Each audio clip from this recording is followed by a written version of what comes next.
Здравствуйте!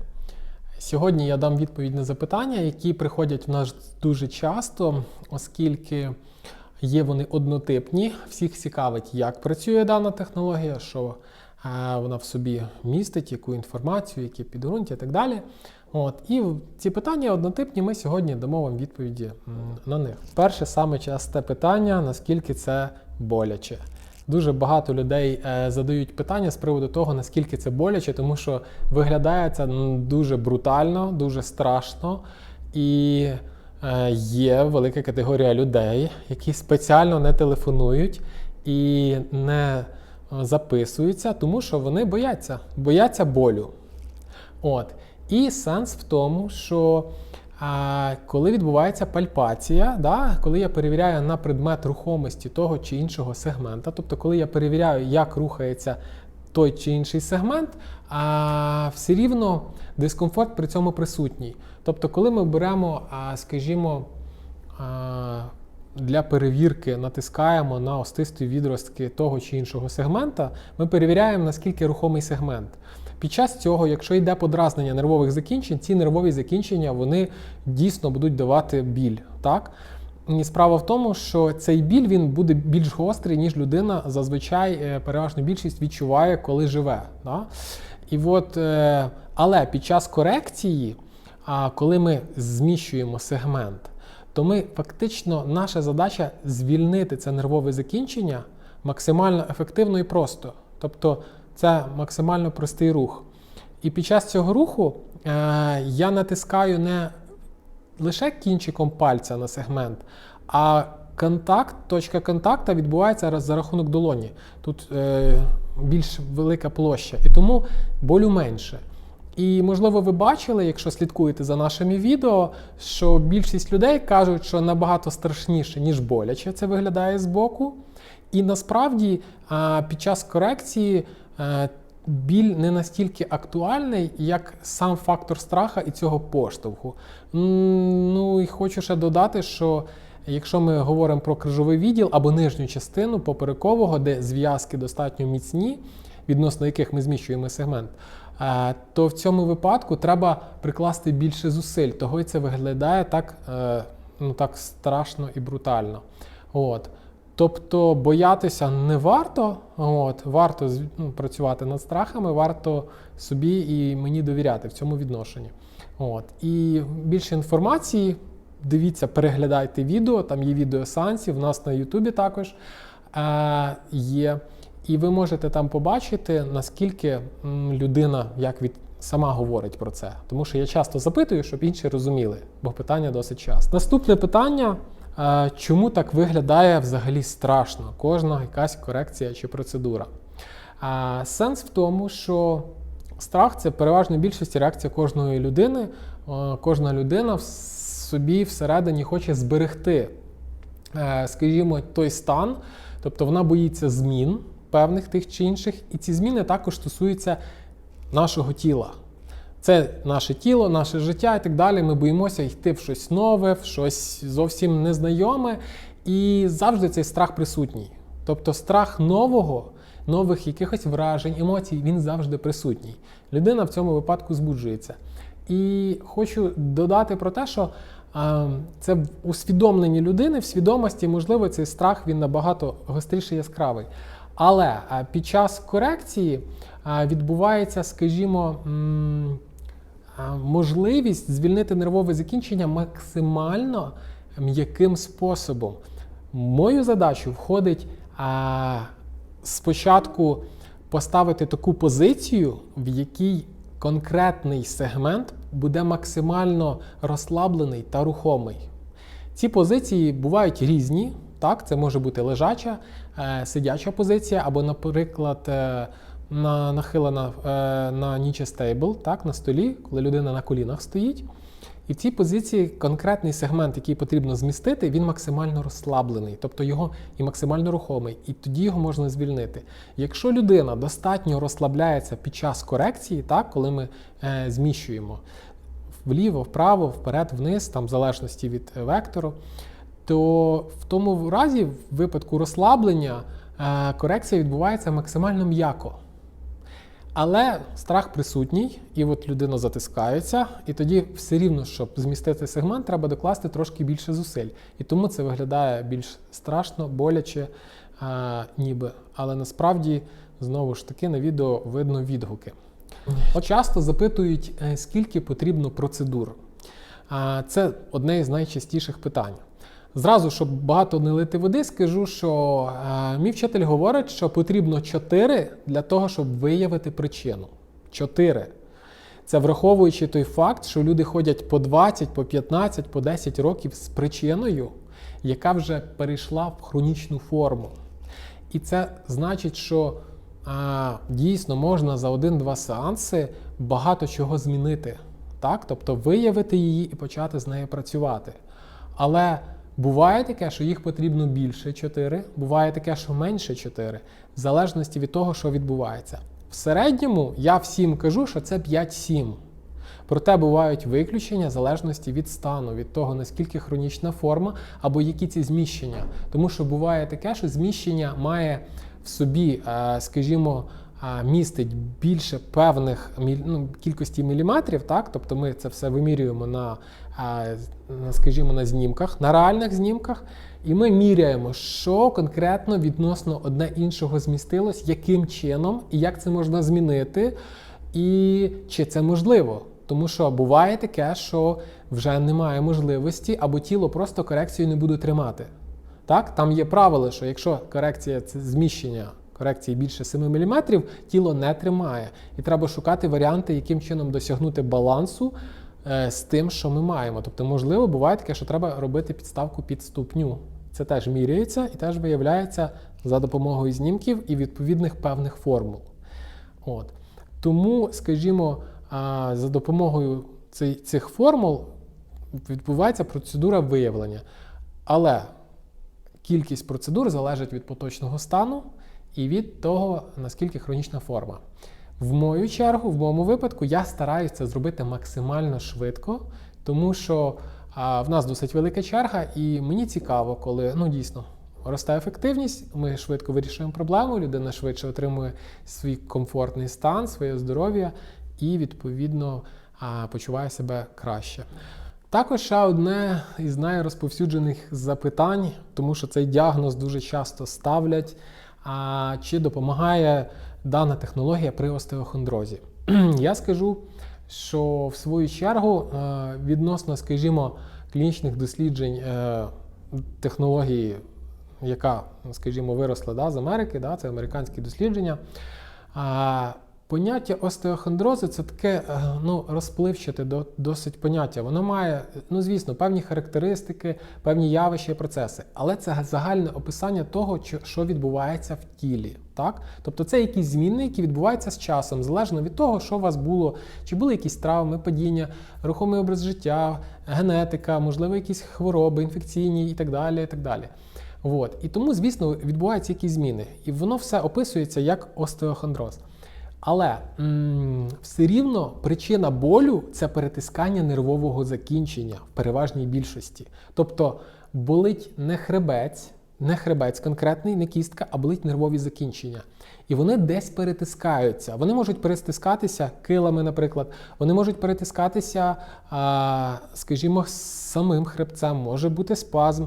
І буває це по-різному. Але в переважній більшості вони перетискаються і вони болять. От. І сенс в тому, що причиною болю якраз є це якесь те чи інше зміщення, якась можлива травма, мікро, макро і так далі. От. А остеохондроз – це, скажімо, вже описання того, що там відбулося, як виглядає весь хребет чи конкретна ділянка хребта.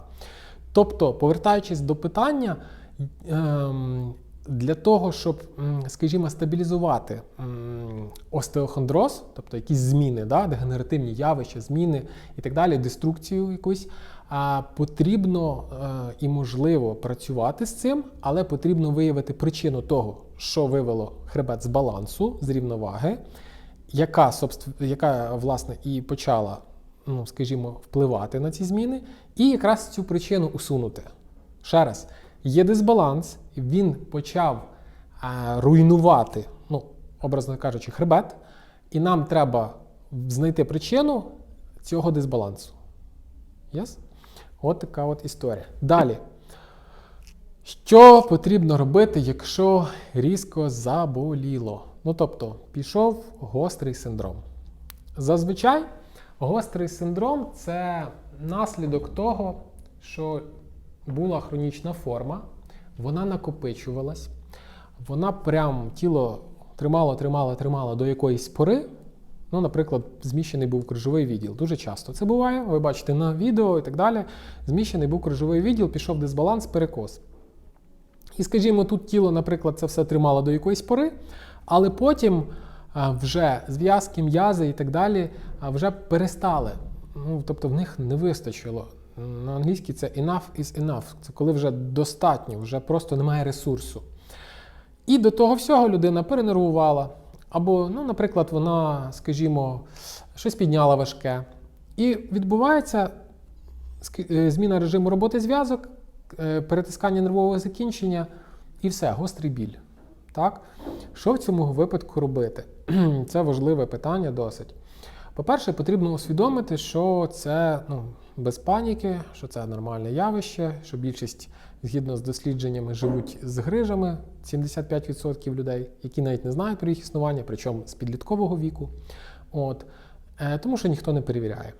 І цей дисбаланс, зазвичай, причини взагалі того, що відбувається, в мене на сеансах, можливо, ви бачили, я зараз озвучую, що це зазвичай підлітковий вік або дитинство, коли людина впала, вдарилась на таз, на копчик, на крижі, і все починає змінюватись. Але вже потім в 25 плюс 30 і так далі, вже ці зміни даються в знаки. І тоді вже хтось щось підняв, різко заболіло, гостро і так далі. По-перше, потрібно усвідомити, що не треба панікувати. Що це нормальне явище, всі хворіють, і це фактично прояв цієї хвороби. По-друге, потрібно зрозуміти, що перетискання нервових закінчень, якщо воно є дійсно, а воно має якийсь певний, певну площу в конкретному місці, наприклад, тут, відбувається, коли перетискається, коли є тиск на нього, і воно при подразненні трошки розширюється.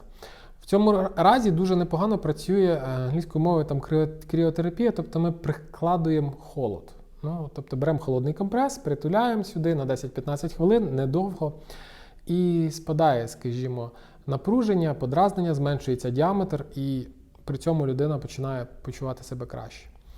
Далі, що потрібно усвідомити, це тим людям, яких часто буває така історія, що якщо вже гостро заболіло, скоріше за все, в більшості випадків тих, хто до мене звертається, боліло не раз, що дійсно потрібно якось знеболювати, щоб якось себе комфортно почувати. І в переважній більшості через 2, 3, 4 дні ця історія зменшиться, спаде. Тобто постійно так гостро боліти не буде, якщо це було перший, другий раз. Якщо ви вже з цим зіштовхувались раніше, що це вже третій, четвертий, п'ятий, вибачте, вже може бути таке, що просто тіло вже не має ресурсів, щоб просто якось цей біль обробити і щось змінити для того, щоб не було так гостро. І тоді може бути дійсно тривалий період часу. В будь-якому випадку потрібно слідкувати за своїм хребтом взагалі, це вже не під час цього, і слідкувати за тим, щоб все було комфортно і гладко досить. Це перше. І друге, ми будемо викладати вправи, які будуть допомагати під час гострого періоду звільняти ці нервові закінчення, хоча б на рівні того, щоб людина комфортно себе почувала. Далі. Які рекомендації після курсу сеансів? Тому що буває таке, що людина пройшла курс і потрібно знати інформацію, що далі робити. По-перше, загальна мобілізація. Що це значить? Це значить, що людині треба багато ходити. Це в даному випадку хода – це якраз той рух, який клінічно доведений з точки зору реабілітації. Тобто для того, щоб реабілітувати, щоб всі сегменти почали комфортно працювати, щоб зв'язки, м'язи, весь опорно-руховий апарат підлаштувався під корекцію, треба багато ходити, щоб все запрацювало нормально.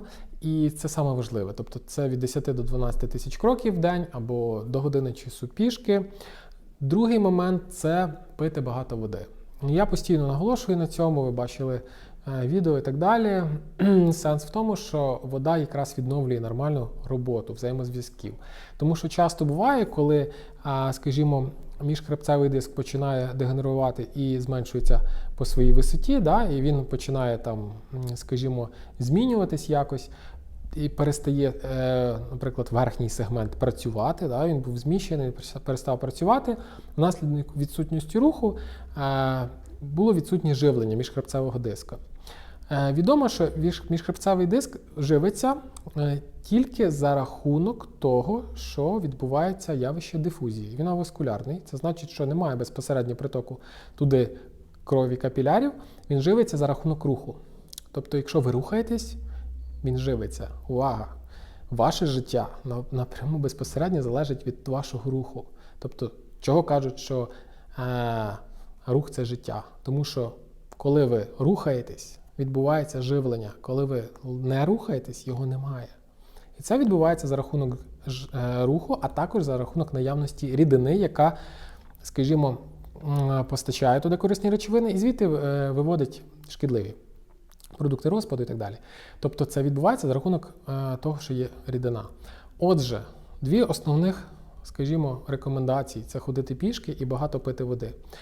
Далі, після, скажімо, 2-3 тижнів вже можна приступати до вправ. Вправи легкі, комфортні, для того, щоб нервова система по-новому налаштовувала взаємозв'язок м'язів з вже іншим балансом і швидше і краще, комфортніше працювала. От. І ці вправи ми також викладаємо. Я всім рекомендую їх робити, навіть якщо ви не проходили курс, це буде все рівно дуже корисно. Далі питання. Можна чи можна до вас з грижами, і взагалі люди дуже бояться гриж або кил і так далі. Це питання досить гостре. Воно з'являється тоді, коли, скажімо, кило з'являється, коли є дисбаланс, перекос і якийсь період часу тіло з цим працює. Це відбувається, коли, наприклад, один сегмент нерухомий, але робота має виконуватись, і з'являються оці кили. Вони бувають різних типів, але вони можуть перетискати нервові закінчення або навіть спинномозковий канал, в залежності від розмірів і так далі. Що потрібно розуміти, що це наслідок того, що є дисбаланс. Дуже рідко коли доводиться робити корекції якраз тим сегментом, де є безпосередньо ця кила. Тобто, якщо ви бачили на відео, можливо, ми ще будемо також викладати, дуже часто буває таке, що кила L5-S1, а ми працюємо з крижовим відділом з самого низу, тому що там в крижовому відділі пішов дисбаланс, і нам доводиться його мобілізувати, щоб він почав працювати, тому що верхній участок L5-S1 був гіпермобілізованим, і він рухався надмірно, і там почалися дегенеративні зміни. І це моя особиста історія. Тобто в мене було дві L5-S1, L4, L5, але заблокований крижовий відділ на рівні сегмента S4 з самого низу Якщо комусь цікаво, то він був заблокований з самого низу з лівого боку. Таким чином. Але кили були отут. І увага, ми не чіпали ці два сегмента взагалі, ми працювали тільки з цим. І внаслідок цього їх не стало. Просто там 0,00 якісь там. Тобто їх не стало.